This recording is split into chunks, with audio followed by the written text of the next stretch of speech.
Poolside's Laguna S 2.1 ships with a massive 118 billion parameters. The marketing materials promise an architecture processing immense datasets at lightning speed.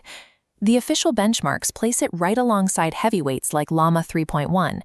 But high scores on a testing leaderboard rarely translate directly to a production environment.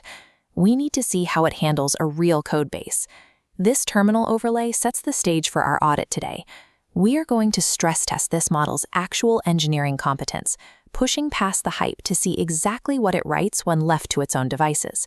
To run this test yourself, you need an Open Router API key, a local development environment like VS Code, and a standard browser to execute the output. By the end of this tutorial, you will have a reproducible framework. You can use these exact steps to uncover the blind spots of any AI model before allowing it to touch a professional codebase. We start on Hugging Face to verify the specifications. Right here in the description, you can see it uses a mixture of experts, or MOE architecture. Notice the specific callout for 8 billion active parameters. That MOE structure is designed for efficiency. It holds 118 billion parameters in total, but only activates a fraction of them for any given prompt, saving compute power while maintaining a massive knowledge base. Over in the Open Router dashboard, configuring our API endpoint reveals exact pricing metrics. Look closely at the selected paid endpoint showing 10 cents per million input tokens. You must select this paid tier to avoid the free endpoint's strict 256,000 token context wall. Paying that small routing fee unlocks the model's full 1 million token context window. We need that massive capacity active to run our macro tests later on. Our first micro test evaluates spatial reasoning. Look at this generated SVG graphic of a pelican riding a motorcycle. The code produces a disconnected wing and a floating head. The model struggles to map coordinates to physical relationships. Next, we test dynamic math by requesting a physics-based black hole animation. Checking the browser console, we immediately hit severe frame drops and render loop warnings. The complex JavaScript physics calculations overwhelmed the execution thread. For front-end design, we prompted a matrix-inspired portfolio. This code snippet shows the result, a heavy reliance on plain HTML tags, completely omitting the requested inline styling and modern CSS grids. The final micro-test asks for a single-file JavaScript board game. Running it locally, the console throws a fatal reference error because a core variable, board grid, was never defined. The structural logic breaks entirely. These tests reveal a clear pattern. The model fails at spatial awareness and dynamic structural logic. Reprompting will rarely fix these deep architectural errors. The core reasoning just isn't there.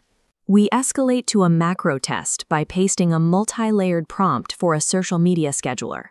Here in the chat interface, you can see our strict constraints, explicitly requiring separate platform toggles for X and LinkedIn. We also demanded strict character limits and a simulated scheduling clock. Layering these constraints forces the model to retain rules over a long output, testing its true memory retention. During the 10-minute thinking phase, we monitor the internal trace. The terminal shows the model evaluating tech stacks and ultimately selecting Node, SQLite, and server-sent events before writing a single line of code. Formulating a complex architectural route looks impressive. However, an ambitious tech stack plan means nothing if the resulting implementation cannot be maintained. Opening the generated server.js file exposes the reality of that plan. As indicated by this bracket, the entire Express application routing and database logic is jammed into one massive, unbroken block. There are no separate controllers or modules. The model failed to abstract the logic, leaving us with monolithic spaghetti code that human engineers would find nearly impossible to update safely. Moving to the package.json file, we scan the dependencies block to check for version compatibility. Look right here at the SQLite 3 requirement. The model has requested version 6.0, a version that does not exist. Warning tone: hallucinated dependencies are incredibly dangerous. Forcing an unsupported package version into your environment can trigger memory leaks, break your local build, or cause immediate crashes in production. Reviewing our Open Router activity logs shows the one major advantage: cost. Processing 250,000 tokens for this macro test ran up a bill of exactly 16 cents. It is exceptionally cheap to run massive context windows. But checking the front-end output of that same test reveals heavy flaws.